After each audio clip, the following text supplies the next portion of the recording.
నమస్తే welcome to yoyo TV. BRS party MLC Kalvakuntla Kavitha ఒక లేఖ రాయడం జరిగింది. ఆ లేఖ రాష్ట్ర రాజకీయాల్లో దుమారం రేపుతా ఉంది.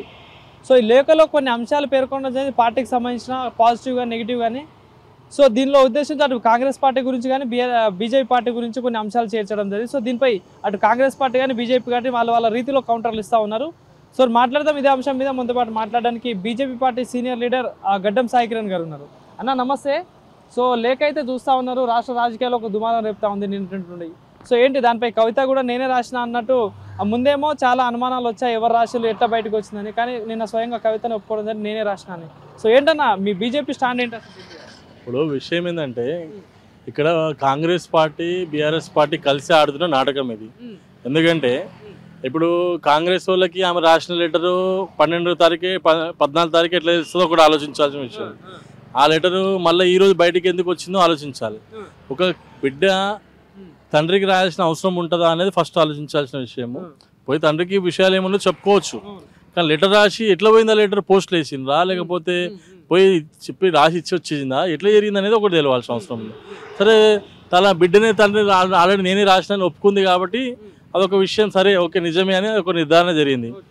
ఒకవేళ తండ్రికి నిజంగా లెటర్ రాసినదని ఒప్పుకుంటుంది కాబట్టి ఆ లెటర్ బయటికి ఎట్లా వచ్చింది, అసలు బయటికి రావడానికి బయటికి రాకుండా ముందుకు ఈరోజు మనకి 23 తారీఖు బయటకు వచ్చింది. కానీ కాంగ్రెస్ వాళ్ళకి 14 తారీఖు ఎట్లా తెలిసింది అంటే రేవంత్ రెడ్డి గారు రాపించిన స్క్రిప్ట్ అది కవిత గారు రాసి సేమ్ మళ్ళీ కేసీఆర్ గారు కూడా ఒకసారి చూసుకొని దాన్ని బహిర్గతంగా బయటికి రిలీజ్ చేసారు. అంటే దీన్ని ఇప్పుడు కోవటులు ఉన్నారా అన్నప్పుడు కేటీఆర్ ఏమంటుండంటే ఆ కోవటులు ఎవరు కవితనే అన్నట్టు చెప్తుండు. నేను ఏమంటానంటే కవితనే నేను నా యొక్క దూరదృష్టి ప్రకారం అయితే 100% కోవట్ కేసీఆర్ అని చెప్పి నేను తెలియజేస్తాను. ఎందుకంటే దొంగలు ఉన్నారు, కోవట్లు ఉన్నారు, వాళ్ళే చేసిలని చెప్తాను. అంటే కేసీఆర్కి ఇచ్చిన లెటర్ బయటకు వచ్చిందంటే కేసీఆరే బయటకు పంపించమని చెప్పింది కాబట్టి లెటర్ బయటకు వచ్చింది. ఇక్కడ విషయం ఏంటంటే అలా బలంగా మీరు అర్థం చేసుకోవాల్సిన విషయం ఏంటంటే ప్రధానంగా బీజేపీని ఎందుకు టార్గెట్ చేయలే డాడీ నువ్వు అని చెప్పి తను మాట్లాడడం. ఎందుకంటే భారతీయ జనతా పార్టీని టార్గెట్ చేయడం మర్చిపోవడం వల్ల, భారతీయ జనతా పార్టీ టార్గెట్ చేయడం పోవడం వల్ల ఇక్కడ భారతీయ జనతా పార్టీ గురించి చర్చ ఎక్కువైపోయింది. ప్రజల్లో భారతీయ జనతా పార్టీ వాయిస్ ఎక్కువ వచ్చేస్తుంది. అటు కాంగ్రెస్ని కానీ బీఆర్ఎస్ని కానీ నమ్మతలేరు.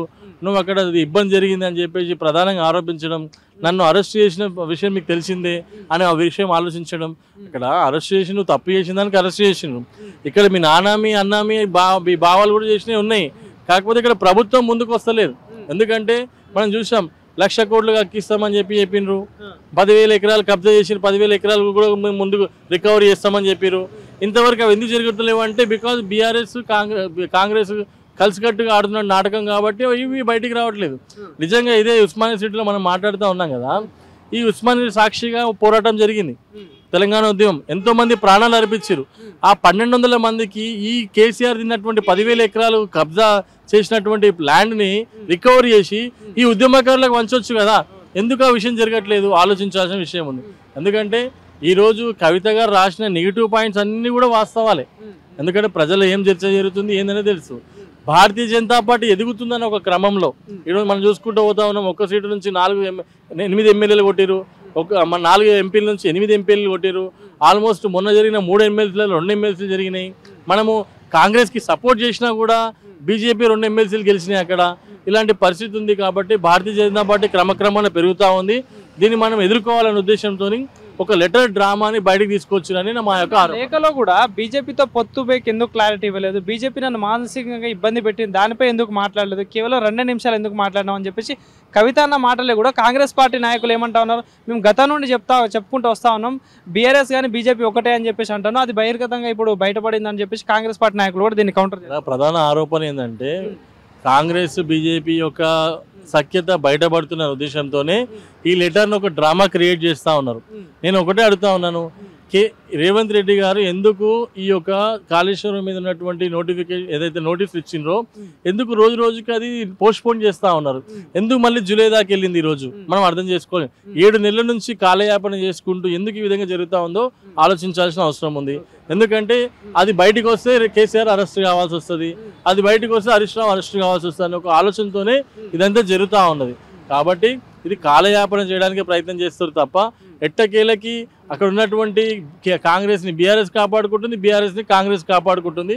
దాంట్లో ఇక్కడ ఈ ఒక ఇచ్చిన నోటీసులని డైవర్ట్ చేయడానికి ఈ లెటర్ యొక్క ప్రధానం. ఎందుకంటే 2 తారీఖు రాసిన లెటరు నోటీసులు ఇచ్చిన తెల్లారే ఎందుకు బయటకు వచ్చిందో ఆలోచించాల్సిన అవసరం ఉంది. ఎందుకంటే ఇది పూర్తిగా డైవర్ట్ పాలిటిక్స్, రేవంత్ రెడ్డి గారు ఆడుతున్నటువంటి పాలిటిక్స్లో ఇది ఒక భాగం అని చెప్పి తెలియజేస్తాం. లెటర్లో కూడా బీసీ వర్గీకరణ గురించి కానీ, ఎస్సీ వర్గీకరణ గురించి కానీ అనేక అంశాలు కూడా పేర్కొనడం జరిగింది. అంటే ఆ సామాజిక వర్గం ఎవరైతే ఉన్నారో వాళ్ళని సెంటిమెంట్ తీసుకునే ప్రయత్నం ఏమైనా చేస్తారనుకోవచ్చు. ఇప్పుడు గతంలో కేసీఆర్ కూడా నీళ్లు నిధులు నియామకాలు అనే ట్యాగ్ లైన్తోనే తెలంగాణ సెంటిమెంట్ని రగిలించి అన్ని వర్గాలను ఒక దగ్గర కూడగొట్టి తెలంగాణ ఉద్యమంలో ముందు నడిచి తెలంగాణ తెచ్చుకోవడంలో ఒక రథసారథిగా ముందు నడపడం జరిగింది. దాన్ని ఎవరు కాదనట్లేదు. నేను 10 సంవత్సరాలు తెలంగాణ మీకు అప్పచెప్పిన తర్వాత ఎందుకు ఆ రోజు సామాజిక తెలంగాణ జరగలేదు? ఈ రోజు కొత్తగా సామాజిక తెలంగాణ నినాదం ఎందుకు వస్తూ ఉంది? నేను అడుగుతా ఉన్నాను. దళితుని ముఖ్యమంత్రి చేస్తాను ఎందుకు చేయలేదు? ఈ రాష్ట్రానికి ఎందుకు ఇప్పటివరకు మీ పార్టీలో ఒక్కరు కూడా బీసీ ప్రెసిడెంట్ కాలేకపోయిండు? రెండో విషయం ఏంటంటే, నువ్వు గతంలో ఇచ్చినటువంటి 2014లో బీసీలకు 22 సీట్లు ఇస్తే ఎమ్మెల్యే సీట్లు 2019లో ఎందుకు 19 టికెట్లు ఇచ్చినావు? ఎందుకు ఆ కవిత గారు ప్రశ్నించలేదు? ఎందుకు నాన్న బీసీలకు 22 టికెట్లు ఇచ్చి మళ్ళీ 19 ఇచ్చినావు, ఎందుకు తగ్గించినావు అని ఎందుకు అడగలేదు? శ్రీకాంత్ చారి తల్లికి ఓడిపోతే శ్రీకాంత్ చారి మొదటి ప్రాణ బలిదానం ఇచ్చినటువంటి ఈ రాష్ట్రానికి తెలంగాణ కోసం పోరాడినటువంటి యోధుడు, వాళ్ళ తల్లి ఓడిపోతే నువ్వు ఎమ్మెల్సీ పదవి ఎందుకు ఇవ్వలేదు, ఎందుకు అడగలేదు? ఒక బీసీ బిడ్డ ఆమె ఓడిపోయింది, ఆమెకు ఎమ్మెల్సీ పదవి ఇవ్వలేదు, నాకెందుకు ఇచ్చినావు నాయన అని చెప్పి ఎందుకు ఈ కవిత అడగలేదు అని చెప్పి నేను అడుగుతా ఉన్నాను. నీకు నిజంగా చిత్తశుద్ధి ఉంటే, బహుజనుల మీద కానీ బీసీల మీద చిత్తశుద్ధి ఉంటే, జ్యోతిరావు పూలే విగ్రహం నేను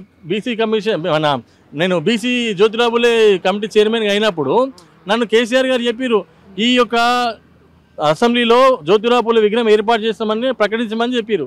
అరే రమ్మంటే కూడా ఆయన రాలేదు. ఏ జ్యోతిరావు పూలే జయంతికి కానీ, ఏ అంబేద్కర్ జయంతి కానీ కేసీఆర్ రాలేదు, కేటీఆర్ గారు కూడా రాలేదు, ఎవ్వరు పాల్గొనకపోయేటోళ్ళు. మరి ఇప్పుడు కొత్తగా అసెంబ్లీలో జ్యోతిరావు పూలే విగ్రహం పెట్టమని చెప్పేసి ఈమె ధర్నా చౌక్లో మాట్లాడుతుంటే హాస్యాస్పదంగా ఉంది. 10 సంవత్సరాల నుంచి జరిగేది ఇప్పుడు ఎందుకు జరుగుతుంది? ఎందుకంటే ఈ తెలంగాణలో బీసీలో ఏకమవుతా ఉన్నారు, బహుజనులు ఏకమవుతా ఉన్నారు. కాబట్టి దీన్ని మనము అరికట్టాల్సిన అవసరం ఉంది. దీన్ని ఒక నినాదం ఎత్తుకోవాల్సిన అవసరం ఉంది. ఈరోజు బీఆర్ఎస్ని నమ్మట్లేరు, కాంగ్రెస్ని నమ్మట్లేదు. కొత్తగా ప్రాంతీయ పార్టీని ఏర్పాటు చేయాలని ఒక సిస్టమేటిక్గా కేసీఆర్, రేవంత్ రెడ్డి ఆడుతున్న నాటకంలో కవిత ఒక భాగం అని చెప్పి తెలియజేస్తా ఉన్నా. బీఆర్ఎస్లో కొత్త పార్టీ రాబోతుంది, చీలికలు వచ్చాయని చెప్పేసి ఒక వార్త ఆల్రెడీ చక్కర్లు కొడతా ఉంది. సో ఈ నేపథ్యంలో ఒకవేళ నిజంగా కొత్త పార్టీ వస్తే ఎట్లా ఉండదు? రాష్ట్ర రాజకీయాల్లో మార్పు ఉండే ఛాన్స్ ఉంటుందా? కొత్త పార్టీ ఏముంటుందండి? ఆల్రెడీ అందరికీ అర్థమైంది ప్రాంతీయ పార్టీ కేసీఆర్ చేసినటువంటి పని ఏందో. 8 లక్షల కోట్లు అప్పు చేసి రాష్ట్రాన్ని ఎంత దౌర్భాగ్యం చేసిండో అందరూ కళ్ళాలు చూసి ఆయన ప్రతిపక్షంలో కూర్చోబెట్టిర్రు. రేపు కొత్త పార్టీ వస్తే జరిగేది ఏమంటే షర్మిల లాగా కవితమ్మ కూడా మళ్ళీ మూలకు కూర్చోవాల్సిందే. మళ్ళీ రేపటి నాడు ఎప్పుడైనా కాంగ్రెస్లో మళ్ళీ మన అధ్యక్ష పదవి కోసం మాట్లాడుకుంటుందేమో షర్మిల లాగానే. తెలంగాణ రాజకీయాల్లో మరో షర్మిల మారబోతుందా కవిత? 100% షర్మిల లాగానే రేపు తెలంగాణ రాజకీయాల్లో మారబోతా ఉంది. జగన్ కూడా ఎట్లయితే మూల కూర్చున్నాడో రేపు కేసీఆర్ కూడా అదే కూర్చోవలసిన పరిస్థితి ఉంటుంది. Thank you. Master minds commerce చదవాలనుకునే 10th ఇంటర్ విద్యార్థుల తొలి ఎంపిక